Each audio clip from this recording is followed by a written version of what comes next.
Assalamualaikum warahmatullahi wabarakatuh.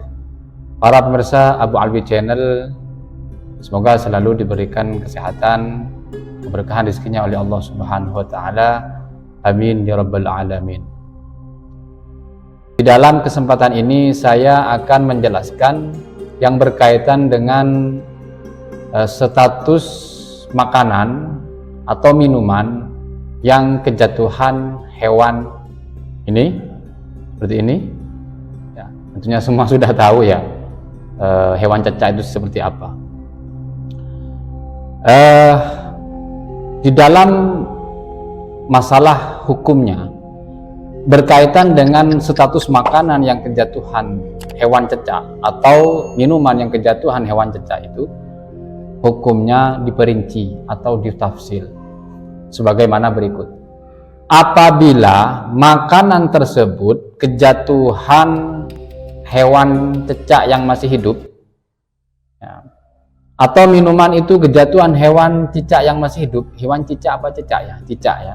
Hewan cicak yang masih hidup, maka tidak memiliki pengaruh apa-apa. Artinya makanan atau minuman itu tetap suci. Kenapa? Ya karena hewan cicak itu zatiahnya itu suci, tidak najis. Jadi yang najis tubuhnya semuanya itu cuman kalbun wal khinzir, yaitu anjing dan babi. Selain itu hukumnya suci. Nah, kecuali kalau misalkan hewan cicaknya itu jatuh ke got ya, dan kita melihat kalau hewan cicak itu jatuh ke got kemudian menghampiri makanan yang hendak kita makan. Nah, maka di situ najis.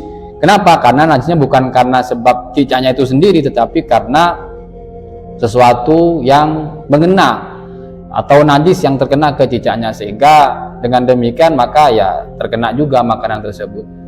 Di sini bisa dipahami hewan cicak itu statusnya suci, namun bukan berarti halal dikonsumsi, tetap hukumnya haram. Namun ya secara apa ya, badannya saja, zatnya saja yang suci. Jadi hewan itu tikus, cicak, tokek, ular, cacing, itu semuanya suci, tubuhnya suci. Tidak ada berpengaruh apa-apa kalau misalkan jatuh ke makan atau minuman. Yang najis itu cuman anjing dan babi. Jadi apabila makanan atau minuman kejatuhan cicak yang hidup, maka tidak ada pengaruh apa-apa. Ya kita kembali ke kita masing-masing.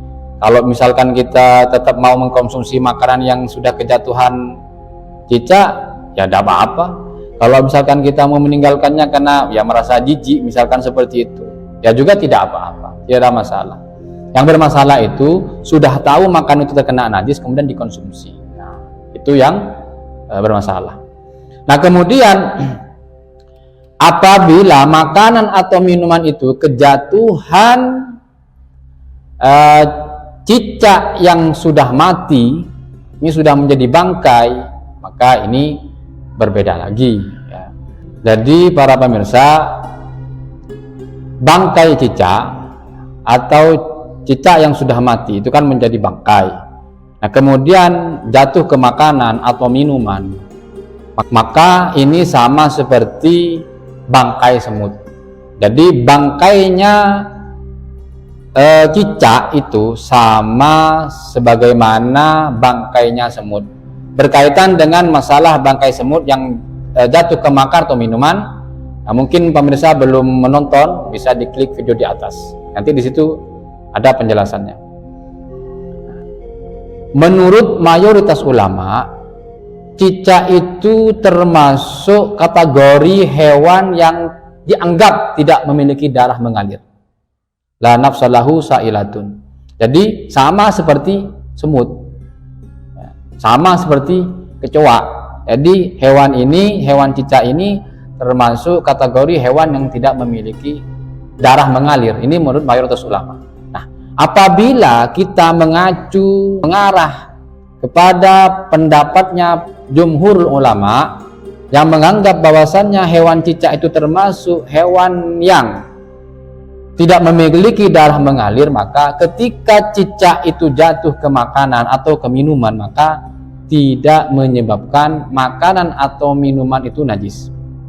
Artinya, saya ulangi lagi, jika bangkai cicak itu jatuh ke makanan atau minuman, maka tidak memiliki pengaruh apa-apa. Jadi makanan dan minuman itu hukumnya tetap suci sehingga tetap boleh dikonsumsi. Dan ini ya sama saja sebagaimana hukum dari bangkai semut.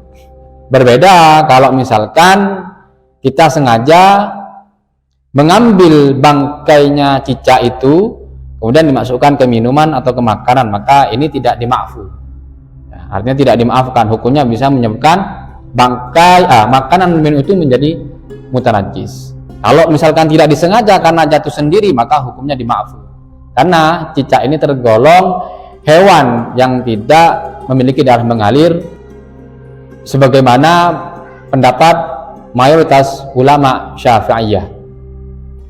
Namun ini hanya sebatas status hukumnya.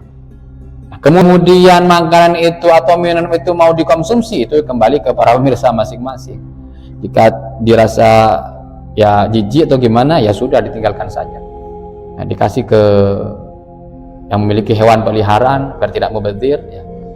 Atau jika tidak merasa jijik, ya maka ya boleh-boleh saja. Yang penting seperti yang saya sampaikan, yang penting apa yang kita konsumsi itu bukan perkara yang najis sesuai hukum syariat. Kalau misalkan kita mengkonsumsi makanan yang halal, kemudian menjadi najis karena sebab sesuatu yang lain, misalkan kejatuhan bangkai atau bukan kejatuhan, kita memasukkan bangkai di situ, misalkan saja, kemudian kita konsumsi, maka ini yang tidak diperbolehkan, hukumnya menjadi haram. Nah, demikian para pemirsa berkaitan dengan status makanan atau minuman jika kejatuhan seekor cicak atau bangkainya cicak. Nah, seperti biasa, jika ada yang dipertanyakan bisa melalui kolom komentar. Wa akhiran, wassalamualaikum warahmatullahi wabarakatuh.